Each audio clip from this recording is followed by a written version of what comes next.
Disclaimer, এই ভিডিওতে খুবই ফালতু কিছু করা হয়েছে আর সেটা না নিতে পারলেও ভিডিওটা দেখতে হবে কারণ আমার ভিউজের দরকার। ব্যাপারটা হচ্ছে যে কদিন আগে আমার পরীক্ষার রেজাল্ট বেরিয়েছে আর এত দারুণ নম্বর দেখে ডিপ্রেশন কমানোর জন্য আমি ঠিক করলাম যে ভালো কিছু খাবো, কিন্তু বানিয়ে দেওয়ার কেউ নেই, ওই জন্য আমি ঠিক করলাম নিজেই বানাবো। ইয়েস, আমি আজ ফুল মাস্টার শেফ হয়ে হাক্কা নুডলস বানাবো। তো টেস্টি বিশ মানে হাক্কা নুডলস বানানোর জন্য আমাদের সবার প্রথমে লাগবে অবশ্যই নুডলস, যার প্যাকেট আমি দেখাবো না কারণ তারা আমাকে স্পন্সর করেনি। যেন ওদের ব্র্যান্ড আমার স্পন্সরশিপের ওপরেই টিকে আছে।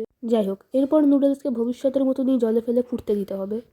এবার ওগুলো নরম হয়ে গেলে মানে নুডলস নরম হয়ে গেলে জীবন আর পড়াশোনার মতনই নুডলস আর জলকে আলাদা করতে হবে। তারপর নিজের পছন্দের মতো সবজি বেছে নিয়ে সেটাকে মা বাবা বা বাড়ির অন্য কোনো সদস্যকে কাটতে দিতে হবে, কারণ আমার যে সাবস্ক্রাইবার তারা নিজেরা কাটতে গেলে আঙুল কেটে বসে থাকবে, তারপর আমার ভিডিওকে লাইক শেয়ার আর কমেন্ট করতে পারবে না। যাই হোক, এরপর কড়াই তেল দিয়ে সবজিগুলোকে ভাজতে হবে, যেটা আমার দ্বারা সম্ভব হয়নি, ওই জন্য আমি আমার মাকে দিয়ে করিয়েছি।